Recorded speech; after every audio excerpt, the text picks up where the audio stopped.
Il est 7h13 sur Sud Radio. Dans une tribune publiée ce week-end dans le JDD, des maires et des élus locaux de l'Union nationale des centres communaux d'action sociale, les CCAS, expriment leurs plus vives préoccupations face à la volonté donc du gouvernement de transférer les sans domicile fixe d'Île-de-France, les migrants, vers des régions françaises. Nous sommes donc avec Véronique Besse, qui est députée et vice-présidente de l'Union nationale de ces CCAS. Rebonjour à vous.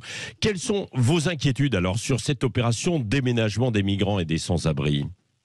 Écoutez, cette tribune initiée par le président de l'UNCAS, Luc Carvounas, est un cri de colère en fait. Il y a un problème de fond et un problème de forme.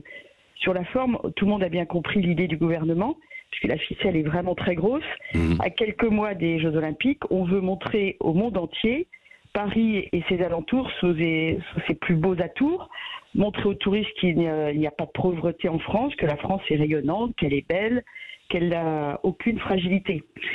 Donc on transfère les SDF dans les communes, on les met à la campagne, si je puis dire, et, car évidemment, être accueilli par des tentes avec des SDF, bon, c'est pas vraiment terrible comme image renvoyée, si je puis dire, cacher cette misère que l'on ne saurait voir, quoi. Donc ça, c'est inadmissible en fait, c'est même indigne. On prend les élus, encore une fois, pour des imbéciles, je me permets le mot. On les met devant le fait accompli. Il n'y a eu aucune concertation et les communes, si vous voulez, elles ne sont pas prêtes à accueillir cette population. Les CCAS qui sont à proximité de la population, à proximité de ceux qui en ont le plus besoin, gèrent déjà énormément de situations locales, des situations de plus en plus complexes. Donc là, on nous envoie cette population qui est une population quand même à risque, sans concertation. Et ça pose vraiment un problème. Oui, c'est-à-dire qu'on l'impose même aux populations locales. Comment ça se passe concrètement ? C'est le préfet qui alerte un petit peu les élus et puis donc les CCAS en disant bon ben voilà, on va avoir 200, 300, 50 SDF migrants qui vont venir s'installer dans la commune ou dans la région ? Exactement. En fait, on ne sait pas quand, on ne sait pas comment les communes vont être choisies, mais on va recevoir très rapidement cet afflux de population. Encore une fois, sans concertation, on est mis devant le fait accompli. Et où les accueillir, Véronique Besse, Bien sûr, et on est vraiment pas prêts. Nos services ne sont pas prêts pour accueillir ces populations. Et puis ensuite, bien sûr, les communes seront montrées du doigt pour leur incapacité à gérer la situation qui leur a été imposée. Donc c'est pas possible. Et sur le fond, si vous voulez, on déplace aussi le problème, celui des sans domicile fixe, parmi lesquels il y a beaucoup de migrants. Donc on crée dans nos communes de l'insécurité.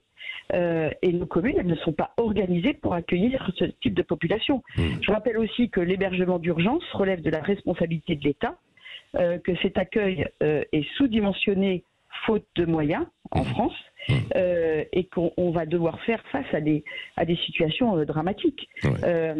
Les populations qu'on va recevoir sont aussi des êtres humains qui méritent un accompagnement bien précis, une attention particulière. Véronique Besse, alors qu'est-ce que vous demandez au gouvernement ? De renoncer à son projet et de construire des structures en région parisienne, en Île-de-France ? Déjà, il faut, premièrement, et ça rejoint l'actualité avec ce qui s'est passé à Annecy. Il faut arrêter d'accueillir trop de population immigrée en France. Ça, c'est le premier problème, c'est un gros problème de fond. La deuxième chose, les communes et les CCAS veulent être associés à la décision du gouvernement. Il faut vraiment qu'on soit mis dans la boucle pour ne pas accueillir ces populations sans moyens. Et aujourd'hui, nous n'avons pas les moyens. Donc comment ça va se passer ? On ne peut pas être mis devant le fait accompli comme ça. Le procédé, il est vraiment honteux et indigne. Parce qu'il s'agit tout simplement de cacher la misère humaine que le gouvernement peine à régler. C'est un aveu d'échec d'ailleurs de la politique sociale d'Emmanuel Macron, qui disait d'ailleurs en 2017, je le cite, « Plus aucun SDF ne dormira dans la rue à la fin de cette même année, 2017. On est en 2023. Est-ce que ça a déjà commencé, ces déplacements de population ? Est-ce que localement, ça arrive ? On sait qu'il y a eu quelques exemples à droite à gauche, mais d'une façon générale ?